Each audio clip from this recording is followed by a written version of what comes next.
Halo semuanya, kali ini mata ketiga akan mengajak Anda memandang berbagai fenomena aneh yang belakangan ini muncul terus di seluruh dunia. Pada tanggal 21 September, anak ajaib India Anand merilis sebuah video baru lagi. Video kali ini membuat prediksi kejadian mendalam tahun 2021 dan 2022. Anand mengumumkan sebuah titik waktu, yaitu tanggal 10 Desember, sebuah momen baru yang tergelap, yaitu 10 Desember apakah akan terjadi sesuatu. Mari kita sama-sama melihat apa ramalannya.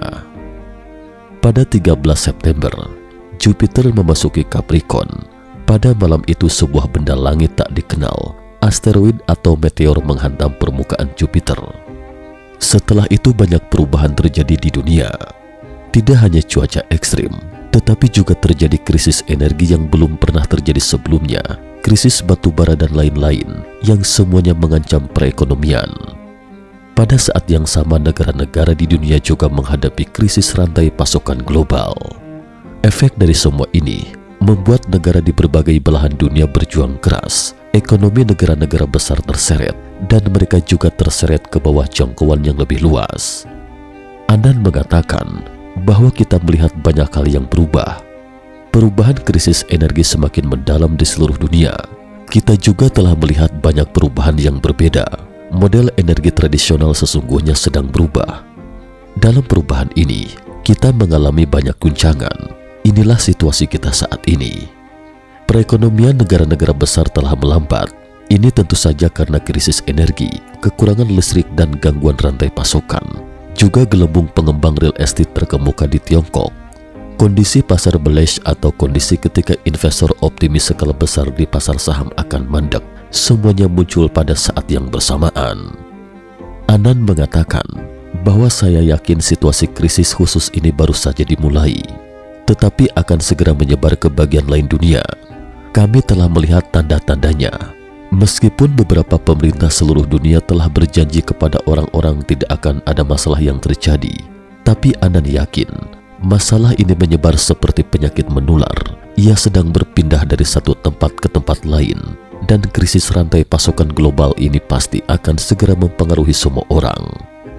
Pengaruh ini akan meningkat pada 10 Desember 2021, dan sebagian besar dampaknya akan terjadi setelah 10 Desember 2021 dan akan segera menyebar ke Amerika Serikat. Jadi kita memasuki suatu tahap, akan ada tahap yang sangat buruk sebelum semuanya menjadi lebih baik. Cuaca ekstrim. Anand mengatakan, dari awal musim dingin tahun ini hingga Mei 2022, kita akan melihat suhu yang dingin dan hujan lebat akan terus-menerus menemani kita. Dalam beberapa bulan ke depan, akan ada cuaca yang lembab, dan tahun ini akan ada cuaca ekstrim yang akan menjadi lebih jelas di musim dingin yang dalam periode khusus ini akan dipengaruhi oleh cuaca lembab dan dingin. Di Amerika Serikat, Kanada, dan sebagian besar Amerika Selatan, dalam beberapa kondisi akan menyebabkan kekeringan dan cuaca panas. Minggu kedua Desember adalah puncak baru Corona Wuhan. Anand berkata, saya juga ingin berbicara tentang epidemi COVID-19, karena selain India, banyak negara telah mengalami setidaknya satu gelombang epidemi yang kuat sejak 20 Juni tahun ini. Karena ini adalah aspek yang sangat penting dari operasi Jupiter. Pada saat yang sama, Inggris, Amerika Serikat, Singapura, dan Israel menghadapi tingkat infeksi yang sangat tinggi, dan beberapa bahkan sangat serius dan mencapai titik tertinggi baru. Mulai minggu kedua Desember 2021, kita mungkin akan melihat dampak yang lebih besar yang dapat mempengaruhi negara-negara di seluruh dunia. Saat ini kita dapat melihat bahwa Singapura pada tahap ini memiliki data infeksi yang memecahkan rekor, dan hal yang sama berlaku untuk Israel. Pada 550 tahun yang lalu, monumen Liu Powen di Gunung Taipei secara akurat meramalkan gelombang pertama wabah besar pada tahun 2020. Ramalan itu berkata, jika Anda bertanya kapan wabah itu akan muncul, itu tergantung pada periode antara September dan Oktober. Prediksi ini menunjukkan waktu pecahnya wabah besar ini dimulai dari bulan Oktober dalam kalender lunar. Saat ini wabah gelombang ketiga belum berlalu, namun wabah gelombang keempat mulai muncul. Inilah yang dikatakan oleh ramalan Tui Paitu Liu Pawen. Kepala banteng dan ekor tikus menghamburkan malapetaka. Sangat menyedihkan karena pagi hari kena penyakit senja sudah meninggal. Menunjukkan gelombang wabah ketiga ini sangat mengerikan. Ia terinfeksi di pagi hari dan mati di malam hari. Tingkat kematiannya sangat cepat. Dalam kalender lunar, tahun 2020 adalah tahun tikus dan tahun 2021 adalah tahun lembu. Ini mengindikasikan bahwa kedatangan pandemi gelombang ketiga adalah pada akhir tahun tikus, virus mutan di awal tahun kerbau, dan bencana yang dia taburkan akan terus menjadi gelombang keempat malapetaka mulai 10 Desember tahun ini. Saat ini, virus Wuhan atau COVID-19 terus bermutasi dan menjadi semakin menakutkan. Wabah global gelombang keempat kemungkinan telah meledak. Daya penularan dan bahaya yang tersembunyi virus varian baru telah meningkat pesat. Saat ini hampir dalam semalam, epidemi di 16 provinsi kota Tiongkok berkecamuk.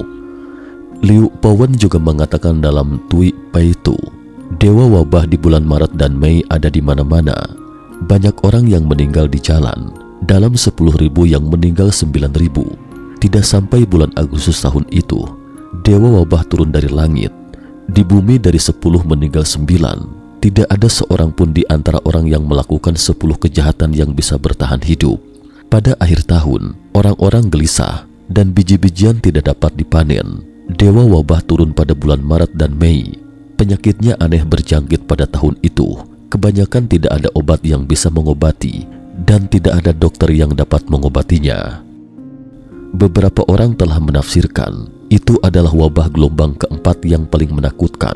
Mungkin meledak pada bulan Maret dan Mei 2022 dan akan berakhir pada bulan Agustus dan September. Semua orang jahat di dunia akan dimusnahkan dan 10 orang yang meninggal 9. Dan tidak ada obat untuk wabah ini. Tidak ada dokter yang dapat mengobatinya. Dalam catatan warisan Gean Korea Selatan juga menyatakan bahwa akan ada wabah besar yang menimpa manusia. Dalam wabah besar, 10 rumah tangga yang terkena sulit tersisa 1 rumah tangga. Ini sama seperti pernyataan Liu Pawen bahwa dalam 10 orang yang meninggal 9 orang. Selain itu, media berbahasa Inggris baru-baru ini seperti New York Post, Daily Mirror, dan Daily Express dan media bahasa Inggris lainnya telah memberitakan ramalan Nostradamus, seorang ahli bahasa Perancis yang terkenal. Tentang ramalan Nostradamus telah kita bagikan di program video sebelumnya. Kali ini coba kita ulas kembali. Prediksi Nostradamus mengatakan bahwa akan ada wabah besar dan bencana lainnya pada tahun 2021. Dan begitu bencana dimulai, akan ada setengah dari orang-orang akan mati. Ramalan Nostradamus dalam The Centuries mengatakan umat manusia akan menghadapi bencana yang lebih besar lagi setelah mengalami bencana yang besar. Artinya bencana di tahun 2021 akan lebih besar dan mengerikan, jauh melampaui bencana tahun 2020. Mengenai tahun 2021, Nostradamus meramalkan bahwa hampir tidak ada anak muda yang akan tinggal, dimulai dengan setengah yang mati. Juga dikatakan bahwa ayah dan ibu meninggal dalam kesedihan yang tiada habisnya. Wanita dalam berkabung, monster ibu yang menyebarkan wabah. Dunia maha besar tidak akan ada lagi, dan seluruh dunia akan berakhir. Dapat dilihat dari ramalan Nostradamus bahwa akan ada wabah yang lebih mengerikan pada tahun 2021 yang terutama ditujukan untuk kaum muda. Dan pada awalnya, setengah dari orang-orang akan mati. Manusia tenggelam dalam ketakutan dan kesedihan yang tak terbatas, seolah-olah akhir dunia telah tiba. Dan telah ditemukan bahwa virus mutan jenis baru ini memang membuat orang muda lebih rentan terhadap infeksi dan kematian. Sutra Ibu Pertiwi di Tiongkok juga telah berhasil memprediksi bencana tahun Keongci 2020 dan menyebar panas di internet. Untuk tahun 2021, Sutra Ibu Pertiwi mengatakan manusia akan tinggal separuh. Sampai pada tahun 2021 akan terjadi malapetaka besar yang menimpa, tragisnya menggemparkan orang-orang, setengah dari manusia akan mati. Pada saat yang sama, dalam kitab Wahyu juga meramalkan bahwa umat manusia akan menghadapi bencana akhir dunia 7 tahun yang mengerikan. Dahsyatnya sangat tragis. Separuh manusia akan meninggal. Dalam kitab Wahyu, bencana 7 tahun ini akan dibagi menjadi 2 tahap. yaitu 3,5 tahun pertama dan 3,5 tahun selanjutnya. Bencana yang mengerikan akan menimpa dunia manusia dalam 3,5 tahun terakhir. Tahap pertama disebut awal bencana, yaitu bencana 3,5 tahun pertama dari akhir dunia tahun ke-7. Pada tahap ini tidak ada bencana besar. Tahap kedua disebut periode bencana besar, yaitu 3,5 tahun terakhir dari 7 tahun. Pada tahap ini akan terjadi bencana besar di dunia. Mengapa bencana hanya terjadi dalam 3,5 tahun terakhir, tidak dalam 7 tahun penuh semua menimpa? Dalam Matius pasal 24 ayat 22 dikatakan, "Dan sekiranya waktunya tidak dipersingkat, maka dari segala yang hidup tidak akan ada yang selamat, akan tetapi oleh karena orang-orang pilihan, waktu itu akan dipersingkat." Dengan kata lain, jika 7 tahun adalah malapetaka, maka manusia tidak akan memiliki kesempatan untuk melihat kebenaran dengan jelas dan membuat pilihan yang tepat. Maka mungkin tidak ada manusia yang bisa bertahan. Oleh karena itu, Tuhan berbelas kasih kepada manusia. 3,5 tahun pertama tidak ada bencana besar yang menimpa, namun memberi kesempatan yang cukup ke orang-orang untuk melihat kebenaran dan membuat pilihan yang tepat, dan menunggu semua orang membuat pilihan untuk masa depan mereka. Dan setelah membuat pilihan yang baik dalam pertempuran di dunia manusia, kemudian dalam 3,5 tahun selanjutnya akan ada bencana dahsyat yang menimpa, bencana yang belum pernah terjadi sebelumnya. Tuhan akan menggunakan bencana itu untuk membersihkan kejahatan di dunia. Ada yang mengatakan bahwa ketika Trump kalah dalam pemilihan pada tahun 2020, itu adalah dimulainya 3,5 tahun berikut, dan saat ini dalam 3,5 tahun terakhir. Anan mengatakan bahwa horoskop global sedang dalam transisi antara Capricorn dan Aquarius. Pada saat yang sama, krisis rantai pasokan dan krisis energi global sedang terjadi. Negara-negara besar di dunia akan terpukul, dan orang-orang miskin akan pasti terkena dampak bencana kelaparan. Banjir dan bencana alam pasti akan menimpa, serta krisis energi global dan krisis rantai pasokan yang telah kita lihat antara 10 Desember 2021 hingga Mei 2022, setidaknya akan muncul bencana kelaparan dalam skala kecil. Ini adalah era keruntuhan ekonomi global. Orang-orang berada dalam kondisi panik. Dalam beberapa tahun, seluruh dunia sedang mengalami pembersihan besar-besaran yang direncanakan oleh sekelompok elit dengan cermat. Mereka menamakannya pembersihan yang mulia. Kelihatannya pengaturan ulang besar ini akan terjadi. Selain itu, prasasti Liu Pawen juga menyebutkan, kekhawatiran 1, dunia kacau balau, dan kekhawatiran 2 adalah mati kelaparan.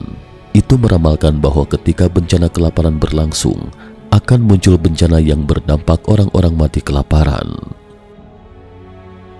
Solusi Anan. Anan mengulangi lagi, dunia sedang berubah. Ketika dunia berubah dari satu mode ke mode lain, kita pasti akan melihat stagnasi besar, kita pasti akan melihat reorganisasi, dan kita pasti akan mengalami krisis. Kemudian kita baru bisa memasuki tahap yang lebih baik. Tahap ini adalah metode perputaran dari siklus dunia.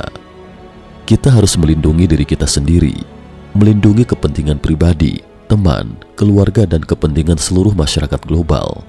Pada saat yang sama, kita semua perlu bersiap, karena setiap peristiwa yang terjadi dalam 20 tahun ke depan itu akan secara sistematis berdampak pada kita masing-masing, termasuk seluruh peradaban manusia untuk 400 tahun ke depan.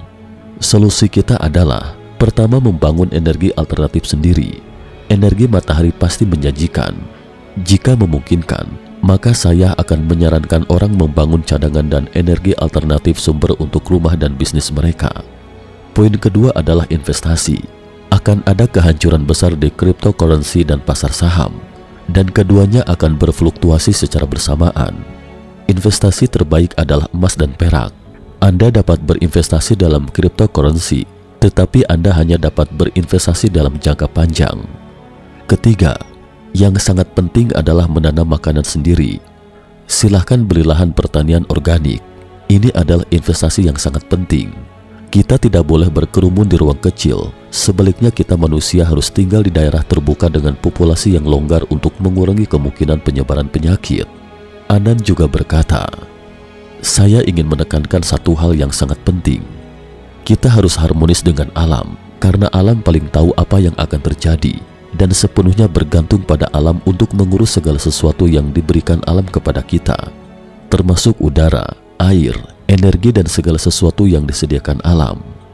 Ada hal lain yang sangat penting, yaitu membangun kebun herbal Anda sendiri dan jauhkan diri dari tanaman elit yang muncul sebagai tanaman genetik. Para elit jahat setiap saat sedang mengembangkan begitu banyak tanaman baru untuk manusia. Saya pikir semua ini menuju ke arah yang salah, karena sepanjang waktu kita terus-menerus menyuntikkan bahan kimia buatan ini ke dalam tubuh kita masing-masing. Terakhir, yang paling penting adalah kita harus beriman kepada Tuhan. Fenomena aneh yang sering terjadi. Saat ini sering terjadi fenomena aneh di seluruh dunia. Mengapa dunia ini berubah menjadi begitu gila? Mulai tahun 2020, bumi tampaknya tidak pernah hidup dalam tenang. Orang-orang yang hidup di bawah epidemi telah kehilangan akal untuk menghadapi virus yang terus-menerus mutasi. Peran Israel dalam sejarah adalah sangat istimewa. Semua orang tahu Eksodus atau peristiwa bangsa Israel keluar dari Mesir di bawah kepemimpinan Musa dan perlindungan Tuhan. Bila tertarik, silahkan nonton kembali video 10 tulah Alkitab sedang menimpa bumi. Ini yang terakhir kolam laut mati merah darah berikutnya. Jika Tuhan ingin bertindak di dalam dunia manusia, pasti gunakan cara-cara yang dapat dipahami oleh manusia. Secara alami, semua fenomena adalah milik Tuhan. Itu adalah manifestasi kuasa Tuhan, keajaibannya di dunia. Tuhan menugaskan Musa untuk bertemu Firaun Mesir dan meminta agar orang Israel dapat dilepas meninggalkan Mesir. Namun Firaun menolak. Tuhan kemudian menjatuhkan 10 tulah untuk membuat Firaun menyerah. Karena bencana pada awalnya relatif ringan, Firaun pun tidak mengambil ke hati. Ketika bencana besar berturut-turut terjadi, baik keluarga kerajaan dan rakyat dampaknya sangat besar. Ekonomi Mesir dan mata pencaharian masyarakat sangat terpengaruh. Namun Firaun tetap bersikeras menolak untuk membiarkan orang Ibrani pergi. Sampai wabah terakhir, putra tertua Mesir dihukum oleh Tuhan. Mulai putra sulung Firaun hingga ke putra sulung budak, semua meninggal dalam semalam. Setelah itu Firaun baru memberikan kesempatan agar mereka bisa pergi meninggalkan Mesir. Berbagai penemuan arkeolog menegaskan bahwa 10 tulah Mesir bukanlah mitos khayalan, melainkan fakta sejarah. Para penerus Firaun Mesir yang berhasil sebelum dan sesudah 1200 sebelum Masehi memang bukanlah putra sulung. Data dari para ilmuwan juga menunjukkan bahwa memang ada 10 bencana alam di Mesir kuno yang semuanya sesuai dengan deskripsi di Alkitab satu persatu. Saat itu Tuhan juga tidak karena perbuatan Firaun segera menghukum dia dan negaranya tidak menggunakan satu kali bencana besar untuk menghancurkan Mesir. Sebaliknya dibagi menjadi 10 bencana alam untuk memperingatkan mereka dan sekali lagi memberikan 9 kesempatan kepada mereka. Tuhan berharap Firaun akan benar-benar bertobat, namun Firaun yang tersesat tidak menyadarinya, sampai akhirnya dia juga menolak untuk bertemu Musa dan menolak satu-satunya harapan agar dapat diselamatkan. Bukan karena Tuhan tidak berbelas kasih, tetapi manusia itu sendirilah yang memilih masa depannya. Bumi tidak tentram bukan hanya bencana salju dan banjir. Salju lebat tiba-tiba turun di Khatulistiwa. Sekarang bumi menjadi semakin luar biasa. Tetapi dalam menghadapi bencana alam dunia, seberapa banyak orang yang bisa dengan hati tenang merenungkan apa yang terjadi pada bumi yang kita tempati? Mengapa Tuhan membuat umat manusia begitu menderita? Mungkin hanya sebagian umat manusia yang tersesat, tidak peduli seberapa kuat sang penguasa. Sejak zaman kuno, penguasa selalu dikendalikan oleh Tuhan, atau dalam kepercayaan orang Tiongkok selalu dikendalikan oleh langit dan bumi. Jika manusia berjalan melawan langit dan alam, sampai suatu saat pasti semua jenis bencana akan terjadi. Sekarang ini, kita semua ibarat orang Mesir dan Yahudi saat itu. Walaupun kita jika para aktor dalam panggung sejarah dan penonton di bawah panggung ini, semua bencana terkait erat dengan kita. Tuhan mungkin telah mempersiapkan metode penyelamatan yang lebih sederhana untuk kita semua.